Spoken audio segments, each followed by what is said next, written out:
Hello बच्चों, आज की इस कक्षा में आप सभी का बहुत स्वागत है।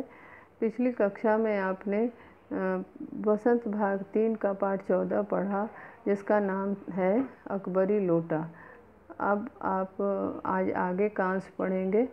इसमें आप देखेंगे कि किस प्रकार से लेखक व्यंग का प्रयोग, व्यंग के माध्यम से एक घटना को अंजाम देते हैं और एक घटना का वर्णन करते हैं और कहते हैं कि किस प्रकार से एक बिगड़ी हुई बात बन जाती है। थोड़ी सी बुद्धिमानी से, थोड़ी सी चालाकी से किस प्रकार लाला झाऊ लाल की समस्या का समाधान बिलवासी जी निकाल देते हैं। सबसे पहले आपको मैं संक्षेप में पूर्व का अंश एक बार फिर से बताती हूँ कि लाला झाऊ लाल अच्छे खाते पीते घर के थे, अच्छा खाते थे, अच्छा पहनते थे। ठठेरी बाज़ार में उनका मकान था और वहाँ पे उस मकान के नीचे कुछ दुकानें थी। उन्हीं दुकानों में से 100 रुपये उनके आते थे, 100 रुपये किराए के आते थे, जिससे उनका अच्छे से दिन कटता था। परंतु एक साथ 250 रुपये उन्होंने कभी आँखों से देखा भी नहीं था और आज अचानक उनकी पत्नी ने 250 रुपये की मांग की तो उनका दिल बैठ गया, यानी उनका दिल सनसना गया। उनके मन में एक डर पैदा हो गई कि आखिर वे 250 रुपये कहाँ से देंगे। परंतु पत्नी के सामने वे इतनी शेखी बघारते थे कि वे नहीं चाहते थे कि पत्नी के आगे उनकी इज्जत समाप्त हो जाए, क्योंकि उनकी पत्नी ने उनसे कहा कि यदि आप नहीं दे सकते तो मुझसे कहिए, मैं अपने भाई से मांग लूँगा। इस बात पर लाला झाऊ लाल को बहुत क्रोध आता है और वे उन्हें लगता है कि उनकी पत्नी उन्हें नीचा दिखा रही है और वे इसी बात से क्रोधित होते हैं और कहते हैं कि ऐसा नहीं है, मैं अवश्य तुम्हें इसी हफ्ते में ये रुपए दे दूँगा।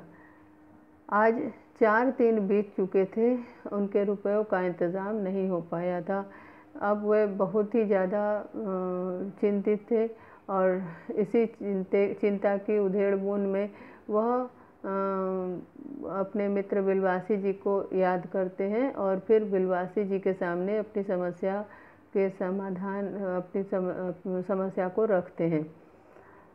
संयोग की बात यह है कि बिलवासी जी के पास भी इस समय कुछ पैसे नहीं हैं, उनका हाथ भी बिल्कुल खाली है और वे अपने मित्र को फिर भी आश्वासन देते हैं कि वे कल शाम तक अवश्य कुछ न कुछ उपाय निकालेंगे और इसलिए इस प्रकार वे जो है आश्वासन देकर चले जाते हैं। इसी उधेड़-बुन में झाऊ लाल छत पे टहल रहे थे और अचानक उन्हें थोड़ी प्यास महसूस हुई, तो उन्होंने पत्नी से पानी के लिए कहा। अब पत्नी ने उन्हें एक लोटे में पानी दिया, परंतु वह लोटा उसकी आकार के कारण लाला झाऊ लाल को बिल्कुल पसंद न था, क्योंकि वह जगह जगह से टेढ़ी मेढ़ी थी, चिपटी हो गई थी और लाला झाऊ लाल इस लोटे को बिल्कुल पसंद नहीं करते थे। परंतु उन्होंने ये सोचकर कुछ विरोध नहीं किया अपनी पत्नी का, क्योंकि उन्हें लगा कि यदि वे विरोध करेंगे तो पहले ही उनका सम्मान थोड़ा उनकी नज़र में कम हो गया है, क्योंकि वे उसके पैसे, उसकी मांग नहीं पूरी कर पाए हैं और अब अगर कुछ कहेंगे तो पत्नी शायद और कुछ दूसरा न कह दे, कुछ और न कह दे जिससे उनकी इज्जत उसके सामने चली जाए। इसीलिए उन्होंने उसे कुछ कहना उचित नहीं समझा। अब उस लोटे से पानी पी रहे थे, उस छत की मुंडेर पे खड़े होकर के पानी पी रहे थे और 2 घूंट ही पिया था कि उनके हाथ से वह लोटा छूट गया और सीधे वह नीचे की ओर जाने लगा, जिसे देखकर उन्हें अत्यंत डर लग गया। यहाँ पे लेखक ने कहा कि लाला को काटो तो बदन में खून नहीं, ये काटो तो खून नहीं, एक मुहावरा है जिसका अर्थ है आश्चर्यचकित हो जाना। उन्हें इतना डर लगा कि वे समझ नहीं पाए कि अब क्या होगा। उन्होंने अंदाज लगाया कि यह लोटा नीचे गिरते ही बहुत सारे लोगों को घायल कर देगा, और क्योंकि इतनी ऊंचाई पर से लोटे का गिरना कोई हंसी खेल की बात नहीं है, और अवश्य ही ये किसी न किसी को बहुत बड़ा नुकसान पहुंचा देगा। हुआ भी कुछ ऐसा ही। उधर लोटा गिरा और गली से जोर की शोर सुनाई दी। लाला झाऊलाल जब दौड़कर नीचे उतरे तो उन्होंने देखा कि एक भारी भीड़ उनके घर में घुस आई है। उनके घर के आंगन में एक भारी भीड़ अंदर घुस आई है। लाला झाऊलाल ने इस भीड़ में प्रधान पात्र एक अंग्रेज, लाला झाऊलाल के घर में घुसी भीड़ में प्रधान पात्र एक अंग्रेज है जो नख शिख से भीगा हुआ है। अब लेखक कहते हैं कि लाला झाऊलाल के जो घर में आंगन में जो भीड़ घुसी है उसमें जो इस घटना का मुख्य पात्र है वह एक अंग्रेज है, और जो सिर से पांव तक नख माने नाखून, पैर का नाखून, सिख माने शिखा, सिर में शिखा होती है, तो नख से सिख तक यानी पैर से सिर तक यानी सिर से पैर तक वह भीगा हुआ है, और अपने पैर को सहलाता हुआ दूसरे पैर से नाच रहा है। यानी कि उसके देख के साफ साफ पता चलता है कि उसके पैरों में चोट आ गई थी, और वह एक पैर पे चलता हुआ कूदता हुआ अपने दूसरे पैर को अपने हाथ से सहला रहा था। उसी के पास अपराधी लोटे को भी देखकर लाला झाऊलाल जी फौरन 2 और 2 जोड़कर स्थिति को समझ लिए। 2 और 2 को जोड़ना मतलब यहाँ पे आगे की और पीछे की घटनाओं को जोड़कर समझ लेने को कह रहे हैं। ये मुहावरा है। 2 और 2 को जो फौरन का अर्थ है तुरंत, फौरन का अर्थ है तुरंत, और 2 और 2 को जोड़कर यानी कि 2 और आगे का और पीछे का दोनों जोड़कर उन्होंने समझ लिया कि यह निश्चित ही लोटे से इन्हें चोट लगी है, और इसी कारण यह अपना क्रोध व्यक्त करने के लिए उनके घर में आ घुसा है। लाला गिरने के पूर्व लोटा एक दुकान के साइबान से टकराया। वहां टकराकर उस दुकान पर खड़े उस अंग्रेज को उसने सांगो पांग स्नान कराया और फिर उसी के बूट पर आ गिरा। लेखक यहाँ कहते हैं कि लोटा नीचे गिरा और उस अंग्रेज को सांगो पांग, स अंग और उपांग 3 शब्द है। स माने सहित, अंग माने अंग शरीर के अंग को, और उपांग अंगों के जो अंग होते हैं उसे यानी कि जैसे हाथ अंग है और उंगलियां उसके उपांग है। तो इस प्रकार उस लोटे ने लोटा जब उनके अंग्रेज के एक पेड़ के एक दुकान के साइबान से टकराया, मतलब एक दुकान की शेड से टकराया, और सीधे आकर जब नीचे गिरा तो उससे उस लोटे में जो पानी था उस पानी से अंग्रेज पूरा भीग गया, और उसके पश्चात लोटा जो है उनकी बूट पर गिरा। बूट यानी जूता, जूते पे लोटा गिरा जिससे उसके पैर में चोट आ गई। उस अंग्रेज को जब मालूम हुआ कि लाला झाऊलाल ही उस लोटे के मालिक हैं, तब उसने केवल एक काम किया। उसने अपने मुंह को खोलकर खुला ही छोड़ दिया।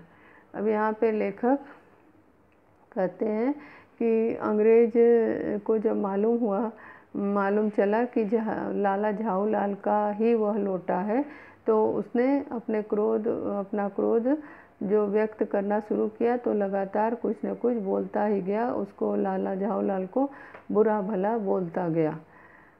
अपने मुंह को खोलकर खुला छोड़ दिया यानी लगातार वह कुछ न कुछ बुरा भला झाऊलाल के लिए कहता चला गया। लाला झाऊलाल को आज ही यह मालूम हुआ कि अंग्रेजी भाषा में गालियों का ऐसा प्रकांड कोश है। प्रकांड मतलब बहुत बड़ा, प्रकांड माने बहुत बड़ा, कोश माने संग्रह, जिसमें शब्द संग्रह कि उसे आज ही पता चला कि अंग्रेज़ी भाषा में इतनी गालियाँ होती हैं। इसके पहले उन्हें इसका पता नहीं था। आज ही उन्हें ऐसा पता चला कि अंग्रेज़ी भाषा में भी इतनी गालियाँ होती हैं, जबकि अंग्रेज़ लगातार गाली देता चला जा रहा था। फिर इसी समय पंडित बिलवासी मिश्र भीड़ को चीरते हुए आंगन में आते दिखाई पड़े। बस वही समय था कि जिस समय अंग्रेज जो है गाली दिए चला जा रहा था, बुरा भला कहे चला जा रहा था, उसी समय बिलवासी मिश्र का प्रवेश होता है। बिलवासी मिश्र लाला झाऊलाल के घर में प्रवेश करते हैं और आते ही उन्होंने सबसे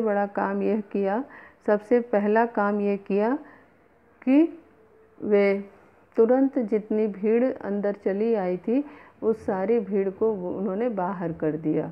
और क्योंकि उन्हें पता था कि कुछ बात उनको पहले से समझ में आ गया था कि कोई बात बिगड़ गई है, और जितनी भीड़ थी सारी भीड़ को उन्होंने बाहर निकाल दिया। उन्होंने आते ही पहला काम यह किया कि उस अंग्रेज को छोड़कर और जितने आदमी आंगन में घुस आए थे सबको बाहर निकाल दिया। फिर आंगन में कुर्सी रखकर उन्होंने साहब से कहा, आपके पैर में शायद कुछ चोट आ गई है, अब आप आराम से कुर्सी पर बैठ जाइए। लेखक कहते हैं कि जैसे बिलवासी जी ने जब सभी लोगों को बाहर कर लिया तो उन्होंने एक कुर्सी दी अंग्रेज़ को और कहा कि आप इस पे आराम से बैठ जाइए, ऐसा प्रतीत होता है कि आपके पैरों में चोट आ गई है, आपके पैरों में चोट लग गई है। साहब बिलवासी जी को धन्यवाद देते हुए बैठ गए और लाला झाऊलाल की ओर इशारा करके बोले, आप इस शख्स को जानते हैं? अब कहते हैं कि जब साहब को ये पता चला कि बिलवासी जी बिलवासी जी ने जब उसको कुर्सी दी तो साहब जो है उसको धन्यवाद करता है उनको, और धन्यवाद कह के वह जो है वह उन्हें कहता है कि आप इस व्यक्ति को जानते हैं। शख्स का अर्थ है व्यक्ति, शख्स का अर्थ है व्यक्ति, कि उनसे उन्होंने पूछा कि आप इस व्यक्ति को जानते हैं? अब उन्होंने कहा कि क्या आप इस व्यक्ति को जानते हैं? इस बात पर उन्होंने बिलवासी जी ने क्या कहा, अब आप सुनिए। बिल्कुल नहीं, और मैं ऐसे आदमी को जानना भी नहीं चाहता जो निरीह राह चलतों पर लोटे से वार करे। यहाँ पे आप देखिए, निरीह शब्द का अर्थ है जो निर्दोष होते हैं, निर्दयी शब्द का अर्थ है निर्दोष, और वार करना माने प्रहार करना। बिलवासी जी बड़ी चालाकी से अंग्रेज की बातों का जवाब देते हुए कहते हैं कि नहीं, मैं इस व्यक्ति को नहीं जानता और इस व्यक्ति को जानना भी नहीं चाहता जो कि निर्दोष किसी व्यक्ति, राह चलते व्यक्ति को प्रहार करे, उनको चोट पहुंचाए। ऐसे व्यक्ति को मैं जानने का प्रयास भी नहीं करता। मेरी समझ में ही इज़ ए डेंजरस ल्यूनाटिक, यानी यह खतरनाक पागल है। नहीं, मेरी समझ में he is a dangerous criminal, नहीं, यह एक खतरनाक मुजरिम है। अब वे बिलवासी जी से बात करते हुए अपना क्रोध व्यक्त करता है वह, और कहता है कि वह एक बार उसे जो मन आता है वह अपने क्रोध को इन शब्दों में व्यक्त करते हुए कहता है कि वह एक खतरनाक पागल है। फिर वह कहता है कि नहीं, ये खतरनाक पागल नहीं, एक खतरनाक मुजरिम है। यानी कि इस प्रकार की हरकत एक साधारण व्यक्ति नहीं कर सकता। परमात्मा ने लाला झाऊलाल की आँखों को इस समय कहीं देखने के साथ खाने की भी शक्ति दे दी होती तो यह निश्चित है कि अब तक बिलवासी जी को वे अपनी आँखों से खा चुके होते। वे कुछ समझ नहीं पाते थे कि बिलवासी जी को इस समय क्या हो गया है। इधर बिलवासी जी जो है वह उनकी मामला की मतलब उस घटना की गंभीरता को देखते हुए वे बड़ी चालाकी से इस मामले को सुलझाने का प्रयास करते हैं और कहते हैं कि वे जो है किसी तरह से इस व्यक्ति को समझा लें और इनकी जो समस्या है कि लोटे वाली घटना भी छिप जाए और दूसरी बात जो है 250 रुपये भी मिल जाए। इसके लिए उन्होंने अपने मन में एक विचार उनके मन में आया और उन्होंने इसके लिए एक योजना बनाई और उसी प्रकार से वे उनसे बोलना शुरू करते हैं। परंतु इस घटना के पीछे बिलवासी जी का जो ये विचार था ये झाऊलाल जी को समझ में नहीं आया और इसी कारण वे क्रोधित हुए अपने मित्र पर। उन्हें लगा कि आखिर उनका मित्र इस प्रकार उनको न पहचान कर इस प्रकार ऐसी बात क्यों कह रहा है कि आखिर उनके मित्र को हुआ क्या है, क्यों अपने आप को अनजान बता रहा है, मुझसे अनजान बता रहा है, मेरी पहचान मुझसे पहचान है, यह बात वो क्यों छिपा रहा है। वो उस अंदर की बात, उनके मन की बात तो नहीं जानते थे कि बिलवासी जी के अंदर मन में क्या योजना चल रही है और इसी कारण वे क्रोधित होते हैं। तो यहाँ लेखक ये कह रहे हैं कि झाऊलाल को यदि आँखों से खाने की शक्ति मिली होती तो शायद वे आँखों से निश्चित खा चुके होते, यानी कि इतना ज़्यादा क्रोध, आँखों से खाना यानी क्रोधित होना। तो कह रहे हैं कि उनकी आँखों से गुस्सा झलक रहा था, झाऊलाल की आँखों से भयंकर गुस्सा झलक रहा था और यदि बस चलता तो शायद वे आँखों से खा लिए होते, यानी कि वे जो भी बदला लेना होता अगर ले सकते तो ज़रूर लेते। कुछ समझ नहीं पा रहे थे कि बिलवासी जी को आखिर इस समय हो क्या गया है। उन्हें क्योंकि उनके विचारों के तह तक वो नहीं जा पा रहे थे, बिलवासी जी क्या सोच रहे हैं इस विचार को वो समझ नहीं पा रहे थे। इसीलिए उन्हें ये लग रहा था कि आखिर बिलवासी जी को क्या हो गया है, क्यों इस तरह की बात वे कर रहे हैं। साहब ने बिलवासी जी से पूछा तो क्या करना चाहिए। अब साहब बिलवासी जी को अपना हितैषी समझ बैठा और उसने बिलवासी जी से पूछा तो अब हमें आगे क्या कदम उठाना चाहिए। पुलिस में इस मामले की रिपोर्ट कर दीजिए जिससे वह आदमी फ़ौरन हिरासत में ले लिया जाए।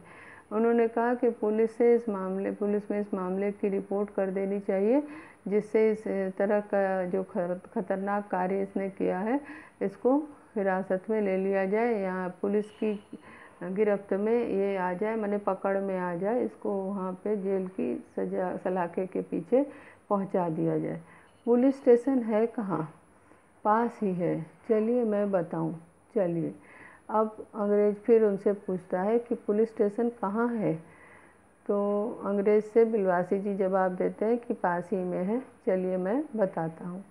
दोनों चलने के लिए तैयार ही होते हैं, तब तक बिलवासी जी अपना पैतरा बदलते हैं और फिर वो कहते हैं कि अभी चला, आपकी इजाज़त हो तो पहले मैं इस लोटे को इस आदमी से ख़रीद लूँ। क्यों जी, बेचोगे? मैं 50 रुपये तक इसके दाम दे सकता हूँ। लाला झाऊलाल तो चुप रहे, पर साहब ने पूछा, इस रद्दी लोटे के आप 50 रुपये क्यों दे रहे हैं? अब बिलवासी जी की चालाकी आप देखिए। यहाँ पे बिलवासी जी कहते हैं कि चलता हूँ, थोड़ा सा रुक जाइए, यदि आप हमें आदेश दे तो मैं इस लोटे को अंग्रेज़ से ख़रीद लूँ। तो उन्होंने कहा कि आप अंग्रेज़ ने कहा कि आप इस रद्दी से लोटे को, ख़राब से लोटे को खरीदना क्यों चाहते हैं। लाला झाऊलाल को समझ में नहीं आई बात, परंतु वे जब बिलवासी जी ने उनसे पूछा लोटे के दाम के बारे में और बेचने के बारे में, वे उसका जवाब नहीं दे पाए, क्योंकि वे इस के पीछे जो बिलवासी जी की भावना थी उसको वे नहीं समझ पाए थे, और इसी कारण झाऊलाल चुप रहे और कोई जवाब उन्होंने नहीं दिया। लाला झाऊलाल तो चुप रहे, परंतु साहब ने पूछा, इस रद्दी लोटे के आप 50 रुपये क्यों दे रहे हैं?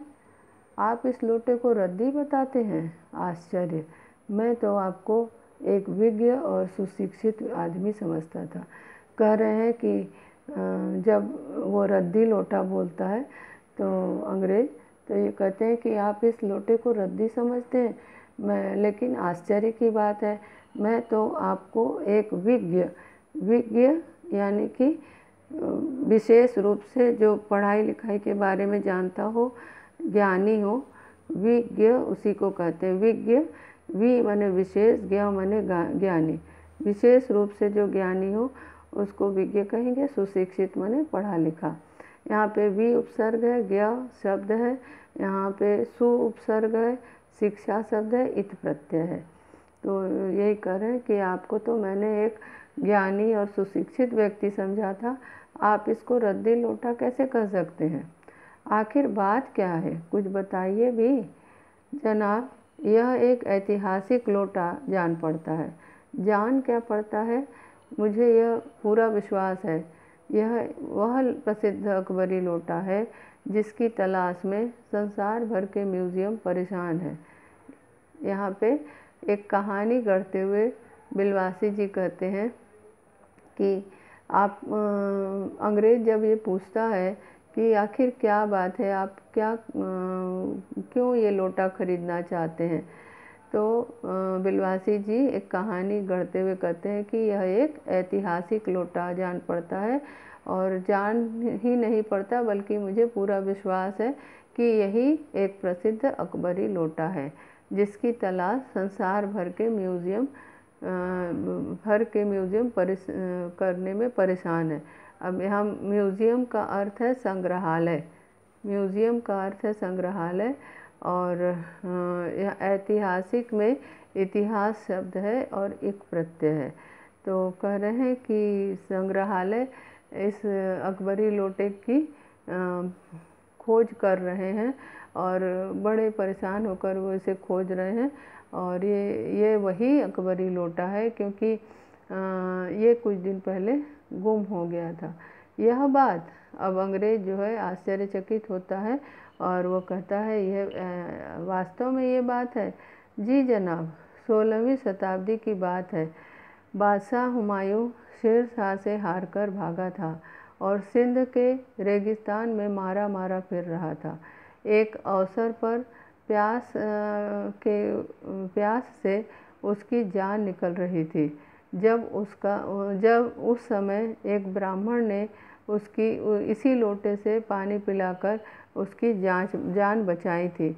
हुमायूं के बाद अकबर ने उस ब्राह्मण का पता लगाया और उससे इस लोटे को ले लिया, और इसके बदले में उसे इसी प्रकार के 10 सोने के लोटे प्रदान किए। यह लोटा सम्राट अकबर को बहुत प्यारा था, इसी से उसका नाम अकबरी लोटा पड़ा। अब यहाँ बिलवासी जी एक कहानी गढ़ते हैं और अंग्रेज़ को एक तरह से मूर्ख बनाने का प्रयास करते हैं कि जिससे अंग्रेज़ के मन में लोटे के प्रति आकर्षण जागृत हो जाए। वे कहते हैं, जी जनाब। जनाब का अर्थ है महाशय। जनाब एक उर्दू शब्द है, जनाब का अर्थ है महाशय। यहाँ पे आपको बताएं, ये जनाब शब्द है, जनाब का अर्थ है महाशय। ये कह रहे हैं कि 16वीं शताब्दी की बात है, जब बादशाह हुमायूं ने बादशाह हुमायूं शेर शाह से हारकर भाग रहा था, तो सिंध के रेगिस्तान में वह मारा मारा फिर रहा था। उसे बहुत प्यास लगी थी और उसकी प्यास से जान जा रही थी। उस समय एक ब्राह्मण ने इसी लोटे से पानी पिलाकर उसकी जान बचाई थी।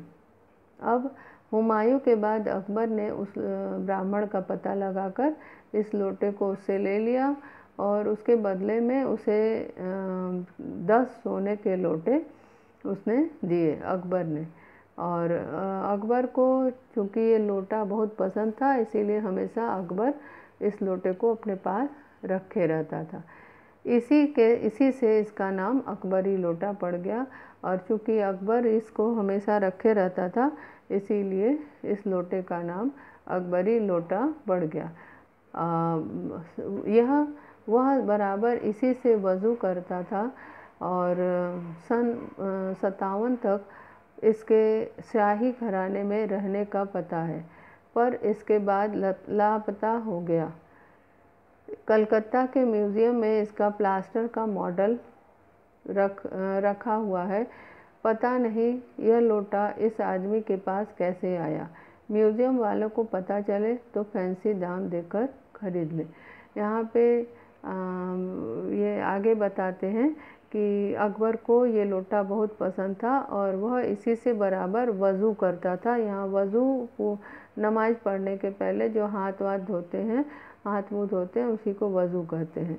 तो कह रहे हैं कि अकबर जो है ये लोटा बहुत पसंद करता था और हमेशा नमाज पढ़ने के पहले वह इसी से हाथ मुँह धोता था। सन 57 तक यह लोटा शाही घराने में ही रखा था, परंतु उसके बाद पता नहीं कैसे ये लोटा लापता हो गया।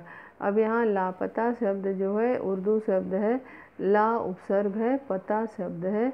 लापता माने जिसकी कोई जानकारी न हो। तो 1957 के बाद ये लोटा जो है गायब हो गया शाही खानदान से, शाही घराने से, और इस लोटे का कहीं पता नहीं चला।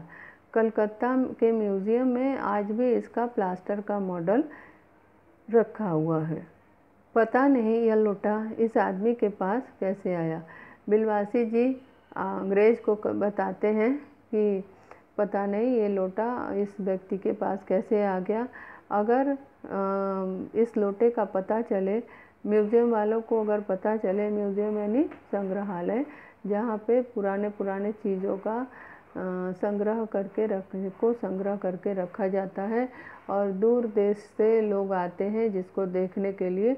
तो यही कह रहे हैं कि म्यूज़ियम वालों को अगर पता चले, यानी संग्रहालय वालों को यदि पता चले, तो वह इसका फैंसी दाम देकर, फैंसी का अर्थ होगा ज़्यादा दाम देकर, फैंसी दाम देकर यानी बहुत ज़्यादा उसका मूल्य चुकाकर वे इस लोटे को ले लेंगे।